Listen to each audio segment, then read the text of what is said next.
Hello friends, and welcome back to another episode from Annie's Arms. In today's video, I'm going to show you a trick that I learned or figured out about 10 years ago. And so over these 10 years, I've proven that it works very, very well. So I've been a SIG 226 man for well over a decade. And I've always been a fan of the Beretta 92. But as I got into firearms, I really focused a little bit more on the 226. I did find its ergonomics to be a little nicer than the 92. And one day, I had both of the guns at the range, and I really started looking at the magazines and started thinking, my gosh, these magazines are very similar. And I started to wonder, was there a way to convert a Beretta 92 mag into a SIG 226 mag? The main reason being, Beretta 92 mags, you can often find used ones for as low as about $5 a piece. And even used 226 mags can often still be $15 or $20 a piece.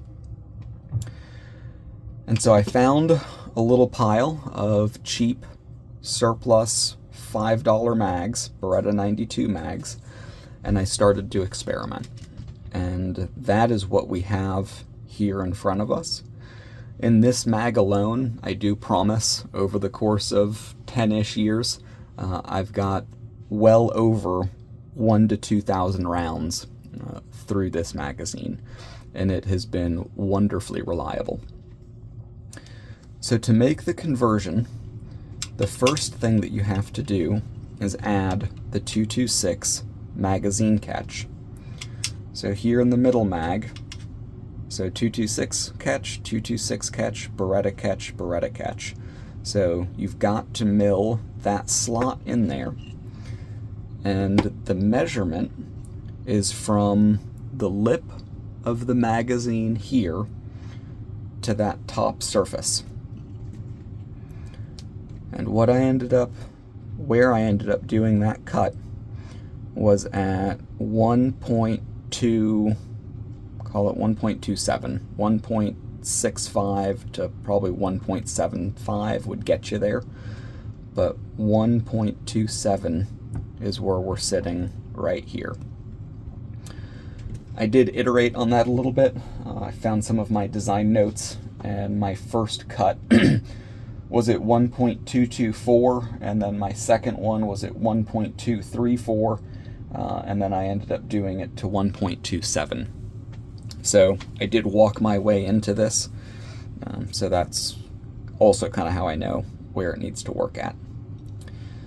The next thing that you have to do is cut this corner off of the magazine.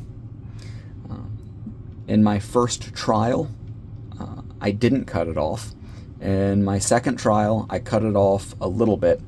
And then in my third trial, I really lopped it to make it match as close to I could to the 226 profile. And you do need to have that to get it to work.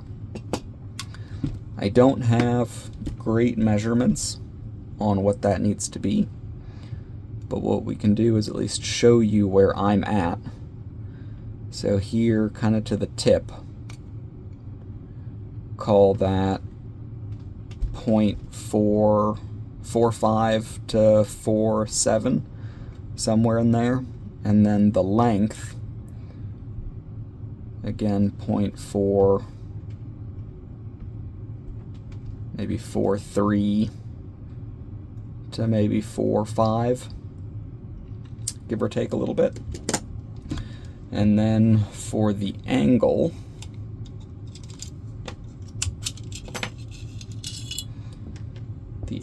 of that cut,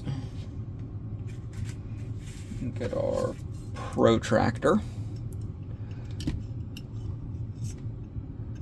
Alright, I think our zero's about there. Again, this is not going to be perfect. This is just trying to give you guys a reference and at least show you how I am measuring. It looks like we're about 150 degrees, give or take a little bit. So that's how, those are the two cuts you need to make a Beretta 92 mag fit your SIG 226. It's been, again, very reliable. It does even work back in the Beretta. I haven't shot that combination as much. I've probably got 100, maybe 500 rounds of this mag in the Beretta, and it has worked. But the majority of the shooting, because I shoot the 226, or have shot the 226 the most, has been in this platform. So when you put it back in the Beretta, because that magazine catches higher up, you do have to hold the catch in the open position, or else it does hang up. It doesn't just slide right in. But it does work, so you don't, it's not like you're completely killing the functionality from a 92 mag into a Beretta, or sorry, a 92 mag into a 226. You do still actually have that functionality to use them in both firearms. I guess it could be extra slick to, if one of you in your family is left-handed or right-handed, it would probably still work, or work a little better. Yeah, because this pistol I've converted to left-handed for my wife, because she's left-handed, but actually there, it does fit and go in perfectly. And so I'm right-handed, and so here the magazine catch is catching on that side. So actually, hang tight, let me grab a right-handed Beretta 92 and double check what I said there about having to hold the mag release in. All right, we now have a right-handed Beretta 92 FS. This is again one of the cheap mags that I picked up. It's marked 15, but the guy took $5 for it, for his little pile that he had. Here is our converted 92 226 mag. Yeah, and so memory was right. So because the 226 catches higher up, in a right-handed gun, you do have to depress that magazine catch to get it to go in. It does catch on the 226 catch in the firearm. But for my wife now, which is also kind of fun, she can just run the mags, and it doesn't matter because she's left-handed. So hopefully you found the video helpful and interesting, and if you've got a pile of 226 mags or Beretta 92 mags and you need more 226 mags, you've now at least got a little bit of knowledge on how to make that conversion work happen. So thanks for watching. See you next time.